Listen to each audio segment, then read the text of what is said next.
नमस्कार मित्रों, स्वागत है आप सबका मेरे YouTube चैनल पर। मैं वंदना सुखवाल लेकर उपस्थित हूँ आपके लिए एक और नया वीडियो, जिसमें हम देखेंगे राजस्थान की चित्रकला और राजस्थानी कला एवं संस्कृति से संबंधित अन्य वीडियो भी मैंने YouTube पे अपलोड किए हुए हैं। तो अपने एग्ज़ाम्स की तैयारी के लिए, रिवीजन के लिए आप उन वीडियो को देख सकते हैं। तो शुरू करते हैं माँ सरस्वती के चरणों में नमन करते हुए। आज का टॉपिक राजस्थानी चित्रकला एवं लोक कलाएं। तो देखिए, राजस्थान की चित्रकला का क्षेत्र अत्यंत समृद्ध है। यहाँ चित्रकला की न केवल विविध शैलियाँ प्रचलित थी, वरन ये चित्र कागजों, कपड़ों, हवेलियों, मंदिरों, महलों की दीवारों पर अर्थात भिन्न भिन्न कैनवास पर सजे हुए मिलते हैं।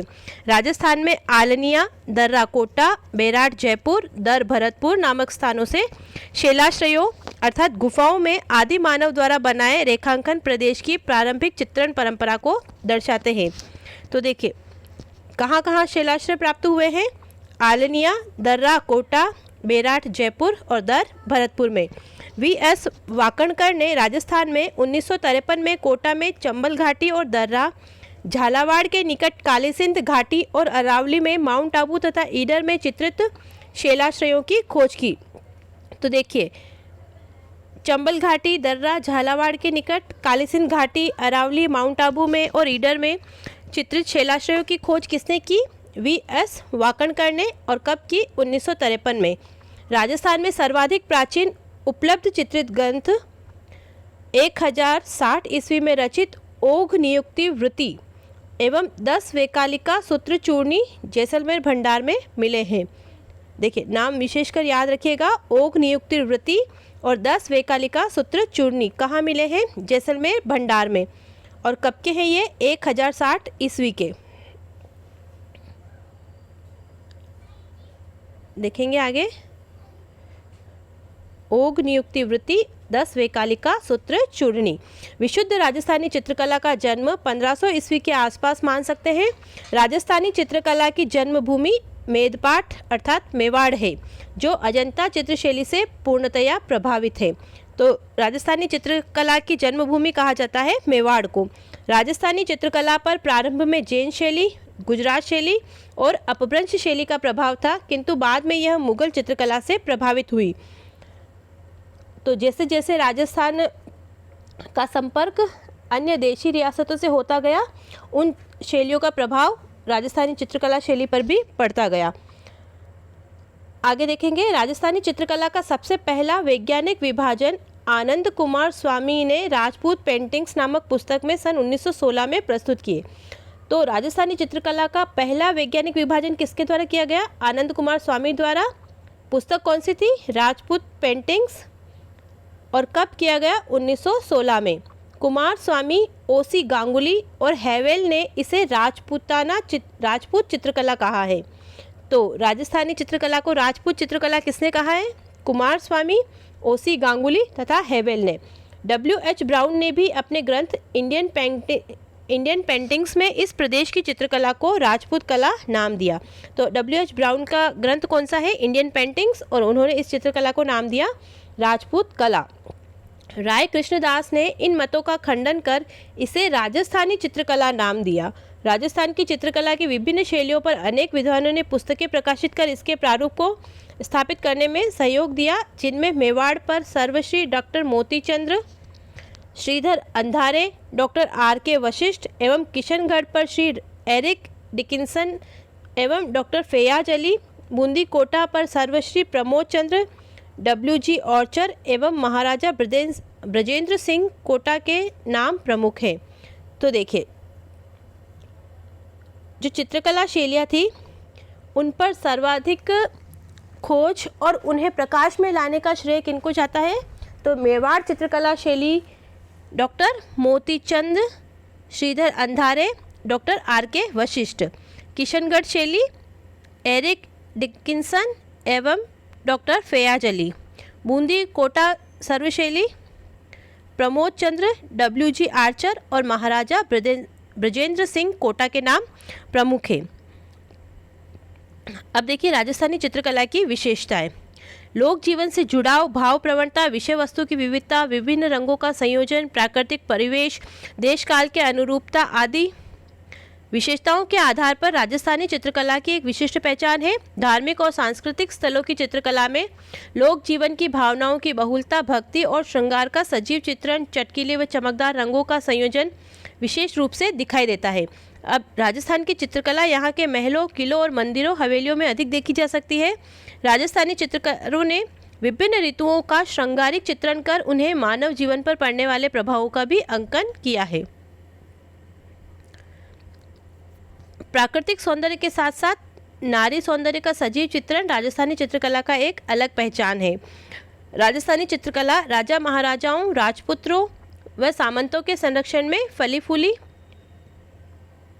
राजस्थानी चित्रकला की शैलियों का वर्गीकरण, तो देखिए मुख्यतः इनसे प्रश्न बनते हैं।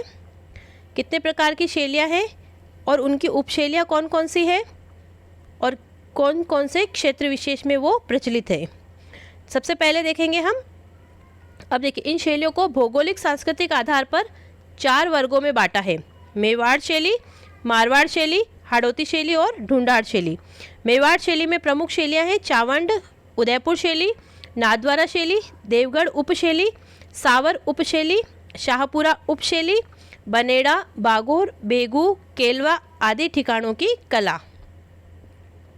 तो सीधा सा प्रश्न दिया जाता है, जैसे देवगढ़ उपशैली संबंधित है तो चारों शैलियों के नाम दे देंगे और उनसे पूछा जाता है प्रश्न कि किस शैली से देवगढ़ उपशैली या नाथद्वारा उपशैली, चावंड शैली संबंधित है, तो वो होगी मेवाड़ शैली।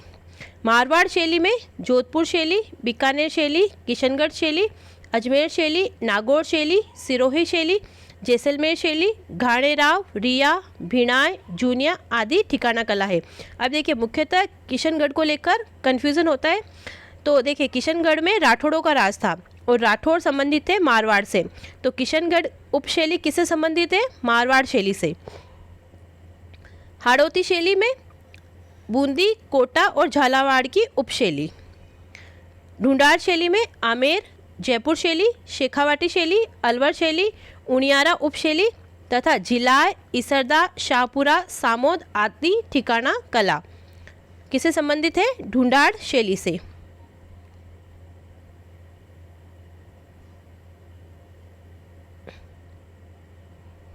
तो एक बार इनको मैप में भी देख लीजिए। ये देखिए मारवाड़ स्कूल, ये ढूंढाड़ स्कूल, हाड़ौती स्कूल और मेवाड़ स्कूल मुख्यतः 4 शैलियों में बांटा है। और कौन कौन सी रियासतें किस स्कूल के अंतर्गत आती थी? तो देखिए भीलवाड़ा, चित्तौड़, देवगढ़, नाथद्वारा, चावंड, उदयपुर, डूंगरपुर, प्रतापगढ़, बांसवाड़ा मेवाड़ स्कूल के अंतर्गत। बूंदी, कोटा, झालावाड़ हाड़ौती स्कूल के अंतर्गत। और इसके अलावा टोंक, इसरदा, उनियारा, सवाई माधोपुर, करौली, जोधपुर, भरतपुर, राजगढ़, सामोद, अलवर, तिजारा, बेराट, सीकर, झुंझुनू ये सब आते थे ढूंढाड़ स्कूल के अंतर्गत। और मारवाड़ शैली में ओसियाँ, अजमेर, किशनगढ़, पाली, देसूरी, जालोर, घाणेराव, सिरोही इनको विशेषकर याद रखेगा क्योंकि ये सिरोही और ये उदयपुर का क्षेत्र अधिकतर मेवाड़ से लगा हुआ है। अजमेर का क्षेत्र भी मेवाड़ से लगा हुआ है। तो मुख्यतः कन्फ्यूज़न वहाँ होता है कि हम इसने किशनगढ़ शैली को और ये घाणेराव शैली मुख्यतः मेवाड़ की शैलियाँ मान लेते हैं, लेकिन ये मेवाड़ की शैलियाँ ना होकर मारवाड़ की उपशैलियाँ हैं। आगे देखेंगे मेवाड़ शैली। राजस्थानी चित्रकला का प्रारंभिक और मौलिक रूप मेवाड़ शैली में मिलता है। मेवाड़ शैली के अंतर्गत पोथी ग्रंथों का अधिक चित्रण हुआ है। 1260 ईस्वी का श्रावक प्रतिक्रमण सूत्र चूर्णी, श्रावक प्रतिक्रमण सूत्र चूर्णी याद रखिएगा, कितनी ही बार एग्जाम्स में पूछा गया है। 1260 ईस्वी का श्रावक प्रतिक्रमण सूत्र चूर्णी नामक चित्रित ग्रंथ इस शैली का प्रथम उदाहरण है जो तेज सिंह के राज्यकाल में चित्रित हुआ। किसके राज्यकाल में चित्रित हुआ? तेज सिंह के। कब चित्रित हुआ? 1260 ईस्वी का। और ग्रंथ है श्रावक प्रतिक्रमण सूत्र चूर्णी।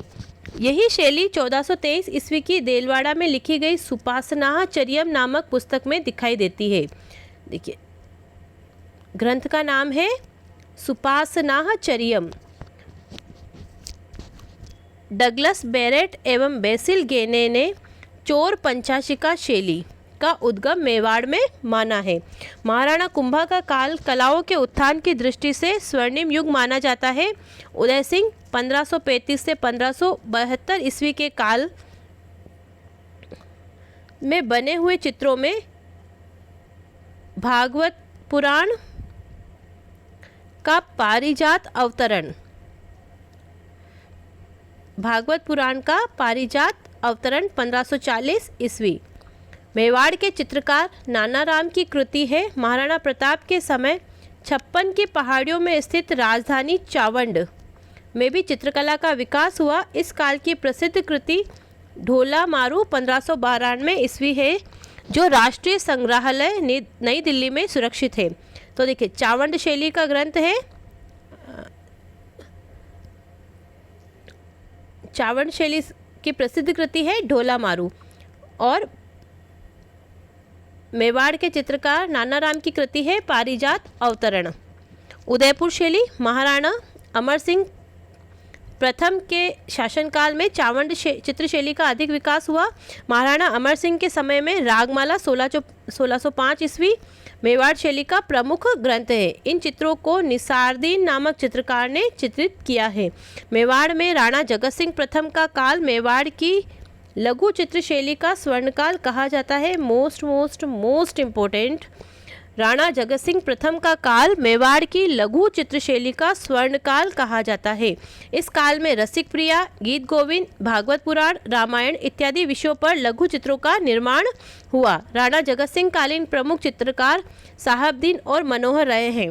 तो जैसे प्रश्न पूछा जाता है कि चित्रकार नाना राम, निसारदीन, साहबदीन, मनोहर आदि जो चित्रकार थे किस शैली से संबंधित थे, तो मेवाड़ शैली से। महाराणा जगत सिंह के राजमहल में चित्तौरी ओवरी नाम से एक चित्रशाला की स्थापना की गई, जिसे तस्वीरारों कारखानों के नाम से पुकारा गया। किसके राजमहल में? महाराणा जगत सिंह के राजमहल में। तस्वीरारों कारखानों चित्तौरी ओवरी। राणा जय सिंह के काल में लघु चित्रों का निर्माण अधिक हुआ। महाराणा संग्राम सिंह द्वितीय के काल में गीत गोविंद, बिहारी सत्सई, सुंदर श्रृंगार, मुल्ला दो प्याजा के लतीफ़े और कलीला दमना ग्रंथों पर आधारित चित्र प्रमुख है।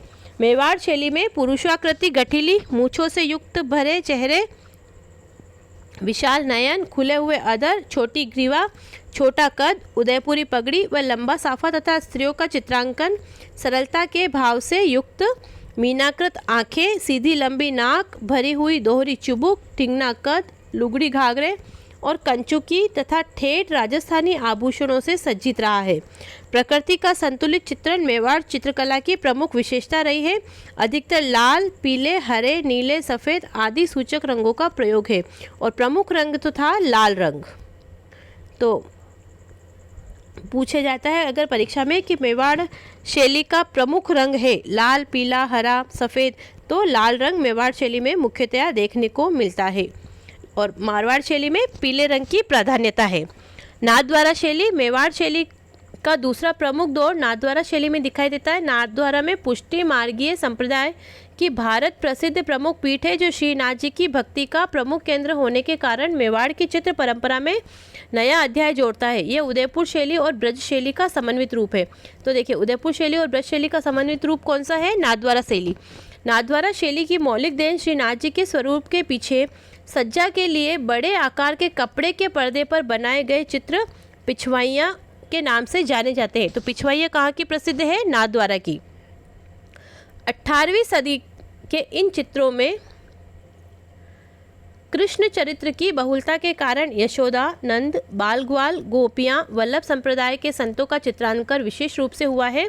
इसमें हरे पीले रंगों का अधिक प्रयोग हुआ है। इसकी अन्य विशेषताओं में केंद्र में श्रीनाथ जी की आकृति, गायों का मनोरम दृश्य, आसमान में देवताओं का अंकन, पृष्ठभूमि में सघन वनस्पति, कदली वृक्षों की प्रधानता आदि है। तो ये सभी जिस प्रकार से अगर परीक्षा में पूछा जाता है कि पीले रंगों का प्रधानता और यशोदा, नंद, बाल गोपाल, गोपियाँ, वल्लभ संप्रदाय के चित्रों का चित्रांकन, गायों का मनोरम दृश्य, आसमान में देवताओं का अंकन, पृष्ठभूमि में सघन वनस्पति, कदली वृक्षों की प्रधानता आदि किस शैली की विशेषताएं हैं? तो ये है नाथद्वारा शैली की। और देखिए, नाथद्वारा शैली भगवान श्री कृष्ण से संबंधित है। तो कृष्ण से संबंधित जितने भी चरित्र हैं और चित्र हैं वह सभी नाथद्वारा शैली में हमें देखने को मिलते हैं। नाथद्वारा शैली के चित्रकारों में, अब देखिए चित्रकारों के नाम याद रखेगा, बाबा रामचंद्र, नारायण, चतुर्भुज, रामलिंग, चंपालाल, घासीराम, तुलसीराम आदि के नाम प्रसिद्ध हैं। और विशेषकर महिला चित्रकारों में कमला और इलायची नाम भी मिलता है। अब देखेंगे देवगढ़ शैली। देवगढ़ शैली महाराणा जयसिंह के राज्यकाल में रावत द्वारिकादास चुंडावत ने देवगढ़ ठिकाना 1680 ईस्वी में स्थापित किया। इसके पश्चात यहीं से देवगढ़ शैली का जन्म हुआ। यहाँ के सामंत 16वें उमराव कहलाते थे। ये श्रेणियाँ होती थी सामंतों की, तो यहाँ के सामंत 16वें उमराव कहलाते थे। देवगढ़ शैली मारवाड़, जयपुर और मेवाड़ शैली का समन्वित रूप है। देखिए एक और क्वेश्चन हो गया, मारवाड़ और जयपुर शैली का समन्वित रूप देवगढ़ शैली। इसे सर्वप्रथम श्रीधर अंधारे द्वारा प्रकाश में लाया गया।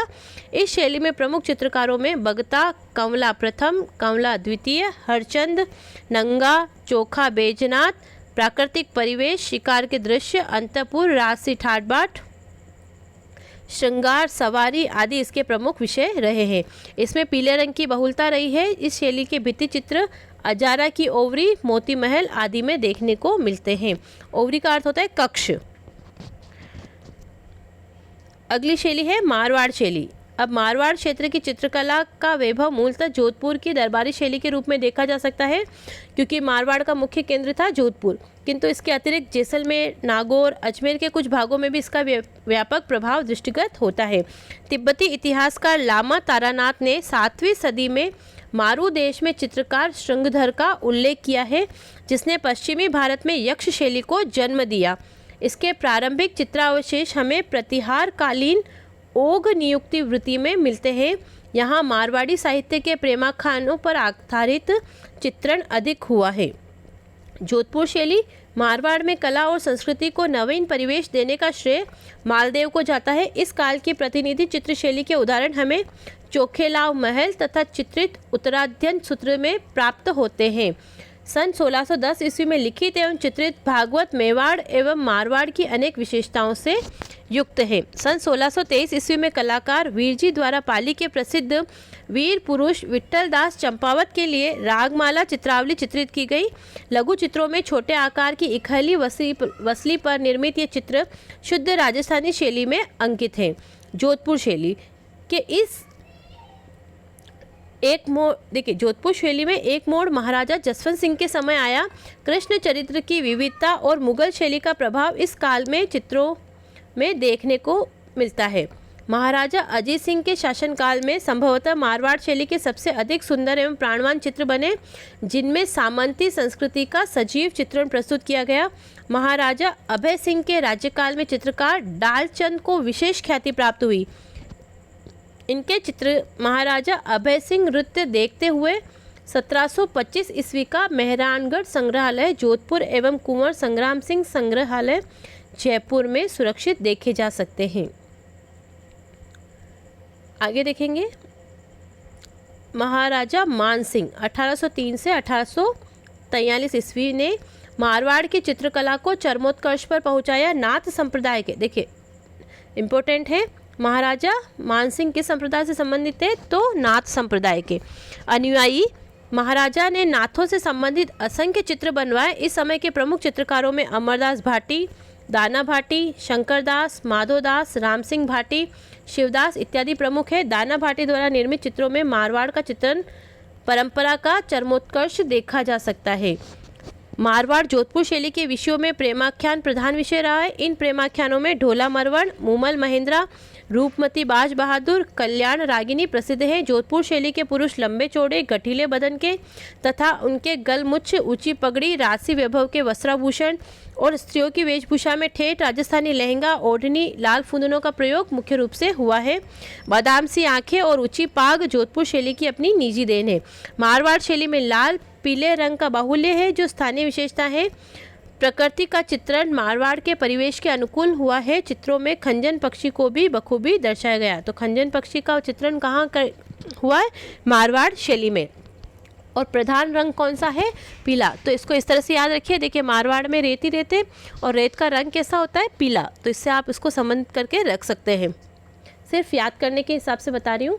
बीकानेर शैली। बीकानेर शैली का प्रादुर्भाव 16वीं शती के अंत में माना जाता है। राव रायसिंह के समय चित्रित भागवत पुराण के इस शैली के प्रारंभिक चित्र मिलते हैं। बीकानेर नरेश रायसिंह मुगल कलाकारों की दक्षता से प्रभावित होकर कुछ को अपने साथ ले आए। इनमें उस्ताद अली रजा व उस्ताद हामिद रुकनुद्दीन प्रमुख थे। इन्हीं दोनों कलाकारों की कलाकृतियों से चित्रकारिता की बीकानेर शैली का उद्भव हुआ, जिसे हम उस्ता कला कहते हैं। यहाँ दो परिवारों का चित्रकला पर विशेष प्रभाव रहा। मथेरन परिवार पारंपरिक जैन मिश्रित राजस्थानी शैली के चित्र बनाने में सिद्ध था। मुगल दरबार में उस्ता परिवार मुगल शैली के चित्र बनाने में कुशल था। इस परिवार ने ऊंट की खाल पर सोने का चित्रण करके उस्ता कला विकसित की। अकबर ने स्वयं अपने दरबार में इन उस्ता कलाकारों का सम्मानजनक स्थान प्रदान किया था। बीकानेर शैली को विशुद्ध रूप अनूप सिंह के राज्यकाल में दिखाई देता है। उनके समय के प्रसिद्ध कलाकारों में रामलाल, अली रजा, हसन आदि के नाम विशेष उल्लेखनीय हैं। महाराजा अनूप सिंह के समय में उस्ता परिवार ने हिंदू कथाओं, संस्कृत, हिंदी, राजस्थानी काव्यों को आधार बनाकर सैकड़ों चित्र बनाए। इस समय यह शैली चरमोत्कर्ष पर पहुंच गई। 18वीं सदी में ठेठ राजस्थानी शैली में चित्र बने, उनकी रंगत ही अलग है। देखिए, बार बार जो ठेठ शब्द आ रहा है, इसका अर्थ होता है पूर्णतया। बीकानेर शैली में मुगल स्कूल के मिश्रित प्रभाव के फलस्वरूप इकहरी, तनवंगी, कोमल ललनाओं का अंकन, नीले, हरे और लाल, बैंगनी, जामुनी, सलेटी रंगों का प्रयोग, शाहजहां और औरंगजेब शैली की पगड़ियों के साथ ऊंची मारवाड़ी पगड़ियां, ऊंट, हरिन, बीकानेरी रहन सहन, राजपूती संस्कृति की छाप विशिष्ट रूप से देखने को मिलती है। बरसते बादलों में से सारस मिथुनों की नयनाभिराम आकृतियां भी इस शैली की प्रमुख विशेषताएं हैं। यहाँ फव्वारों, दरबारों के दृश्यों आदि में दक्षिण शैली का प्रभाव दिखाई देता है। किशनगढ़ शैली। किशनगढ़ ने सन 1609 ईस्वी में किशनगढ़ राज्य की स्थापना किशन सिंह ने रखी। तो देखिए, 1609 ईस्वी में किशनगढ़ की स्थापना की किशन सिंह ने। राज परिवार पर वल्लभ संप्रदाय के प्रभाव के कारण राधा कृष्ण की लीलाओं का साकार स्वरूप चित्रण के माध्यम से बहुलता से हुआ है। राजा सावंत सिंह का काल 1748 से 1764 ईस्वी किशनगढ़ शैली की दृष्टि से स्वर्णयुग कहा जा सकता है। सावंत सिंह नागरी दास के उपनाम से प्रसिद्ध थे। इनके काव्य प्रेम, गायन, बनी ठनी के संगीत प्रेम और कलाकार मोरध्वज निहाल चंद। देखिए, सावंत सिंह तो स्वयं नागरीदास के नाम से रचनाएं करते थे और इनके कलाकार था मोरध्वज निहाल चंद। इनके चित्रांकन ने इस समय किशनगढ़ की चित्रकला को सर्वोच्च स्थान पर पहुंचा दिया। बनी ठनी को एरिक डिकिंसन ने भारत की मोनालिसा कहा है। भारत सरकार द्वारा 1973 ईस्वी में बनी ठनी पर डाक टिकट भी जारी किया गया। इस चित्र शैली में पुरुषाकृति में लंबा इखरा नील छवि युक्त शरीर, मोती जड़ित श्वेत या मूंगिया पगड़ी, उन्नत ललाट, खंजनाकृत कर्णांत तक खींचे विशाल अरुणाभ नयन। देखिए, खंजन के आकार के कानों तक खींचे हुए विशाल अरुणाभ नयन, नारी आकृति में तनवंगी, लंबी, गौरवर्ण, नुकीली चिबुक, सुराहीदार गर्दन, पतली कमर, लंबी कमल, पंखुड़ी सी आंखें चित्रित की गई। दूर दूर तक फैली झील, उनमें कली करते हंस, बतख, सारस, तैरती नौकाएं, केले के गाछ एवं रंग बिरंगे उपवन, चांदनी रात में राधा कृष्ण की केली क्रीड़ाएं, प्रातःकालीन और संध्याकालीन बादलों का सिंदूरी चित्रण किशनगढ़ शैली की प्रमुख विशेषताएं हैं। बनी ठनी अर्थात राधा के रूप सौंदर्य का चित्रांकन इस शैली का विशेष आकर्षण रहा है। यहाँ के प्रमुख रंग सफ़ेद, गुलाबी, सलेटी और सिंदूरी हैं। किशनगढ़ शैली के चित्रकारों में नानक राम, सीताराम, सूरध्वज, मूलराज, मोरध्वज निहालचंद, बदन सिंह, रामनाथ, सवाई राम, लाडली दास आदि के नाम विशेष उल्लेखनीय हैं। और ऐसा भी कहा जाता है कि बनी ठनी जो चित्र है उसमें जिस नायिका का चित्र है उसका मूल नाम विष्णुप्रिया था, जिसे राधा के रूप में चित्रित किया गया है। राजनीतिक उथल पुथल तथा धार्मिक प्रभावों के कारण अजमेर शहर में जहां दरबारी एवं सामंती संस्कृति का अधिक प्रभाव रहा, वहीं गांव में लोक संस्कृति तथा ठिकानों में राजपूत संस्कृति का वर्चस्व बना रहा। बिनाय, सावर, मसूदा, जूनिया जैसे ठिकानों में चित्रण की परंपरा ने अजमेर शैली के विकास और संवर्धन में विशेष योगदान दिया। जूनिया का चांद, सावर का तैयब, नांद का राम सिंह भाटी, खरवा से जालजी एवं नारायण भाटी, मसूदा से माधोजी एवं राम तथा अजमेर के अल्लाह बख्श, उसना तथा साहिबा स्त्री चित्रकार विशेष उल्लेखनीय है। जूनिया के चांद द्वारा अंकित राजा पाबूजी का सन 1698 का व्यक्ति चित्र इस शैली का सबसे सुंदर उदाहरण है। यही एक ऐसी कलम रही जिसको हिंदू, मुस्लिम और ईसाइयों धर्म का समान प्रश्रय मिला। तो देखिए, सर्वधर्म संभाव वाली कौन सी शैली है? तो अजमेर शैली। आगे देखेंगे, नागौर उपशैली में लकड़ी के कवाड़ों एवं किले के भित्ति चित्रण में मारवाड़ शैली का प्रभाव दिखाई पड़ता है। वृद्धावस्था के चित्रों को नागौर के चित्रकारों ने अत्यंत कुशलतापूर्वक चित्रित किया है। पारदर्शी वेशभूषा नागौर शैली की अपनी विशेषता है। जैसलमेर शैली का विकास मुख्य रूप से महारावल, हरराज, अखेराज एवं मूलराज के संरक्षण में हुआ। मूमल जैसलमेर शैली का प्रमुख चित्र है। जैसलमेर शैली का एक प्रमुख विशेषता यह है कि इस पर मुगल एवं जोधपुर शैली का प्रभाव नहीं है। यह एकदम स्थानीय शैली है। तो शुद्ध स्थानीय शैली कौन सी है? तो जैसलमेर शैली, जिस पर किसी भी शैली का एकदम कोई भी प्रभाव नहीं है। जोधपुर के दक्षिण में स्थित गोडवाड़ भूखंड में घाणेराव एक प्रमुख ठिकाना है। चित्रकार नारायण, छज्जू एवं कृपाराम ने नवीन चित्रशैली का निर्माण किया, जिससे घाणेराव को मारवाड़ की एक उपशैली के रूप में महत्व दिया जा सकता है। अगला स्कूल देखेंगे, हाड़ौती शैली का। चौहान वंशी हाड़ाओं का प्रभुत्व बूंदी, कोटा और झालावाड़ क्षेत्र में रहा, इसलिए यह हाड़ौती क्षेत्र कहलाया। बूंदी शैली, कोटा शैली, झालावाड़ शैली आदि को हाड़ौती शैली के अंतर्गत माना जाता है। बूंदी शैली देखेंगे सर्वप्रथम। चित्रकला की बूंदी शैली मेवाड़ चित्रकला से प्रभावित थी। समय समय पर बूंदी शैली में ग्रंथ चित्रण और लघु चित्रों के माध्यम से इतना चित्रण हुआ कि आज संसार भर के संग्रहालयों में बूंदी शैली के चित्र मिलते हैं।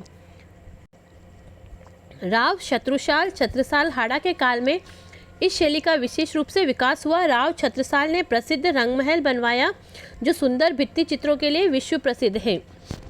भाव सिंह तथा उनके पुत्र अनिरुद्ध सिंह ने मुगल शासकों के निर्देशों से दक्षिण भारत के युद्धों में भाग लिया, जिससे बूंदी शैली में दक्षिण शैली का प्रभाव समाविष्ट हुआ। चित्रशाला का निर्माण राव उम्मेद सिंह के समय में हुआ। राव उम्मेद सिंह का जंगली सुअर का शिकार करते हुए बनाया गया चित्र 1750 इस। तो देखिए, राव उम्मेद सिंह का जंगली सुअर का शिकार करते हुए चित्र 1750 ईस्वी का। राजा उम्मेद सिंह के काल में बूंदी शैली में नवीन मोड़ आया, जिसमें भावनाओं की सरलता, प्रकृति की विविधता, पशु पक्षियों तथा सतरंगे बादलों, जलाशयों आदि के चित्रण की बहुलता दृष्टिगत होती है। बूंदी शैली की आकृतियां लंबी, शरीर पतले और स्त्रियों के अधर लाल, मुख गोलाकृत, चिबुक पीछे की ओर झुकी हुई छोटी होती है। आकाश में उड़ते हुए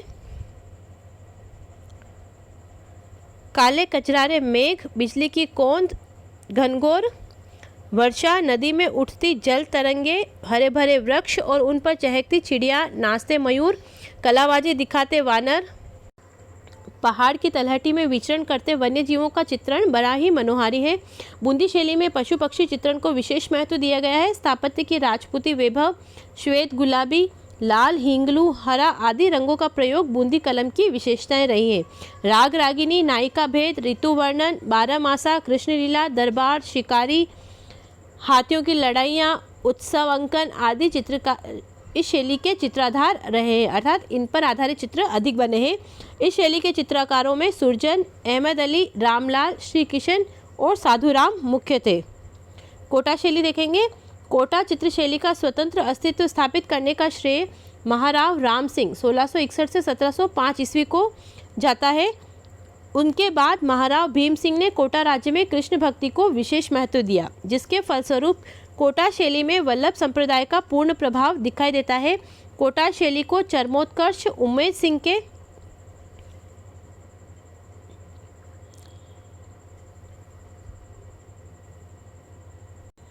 उम्मेद सिंह के शासनकाल को माना जाता है कोटा शैली का चरमोत्कर्ष का काल।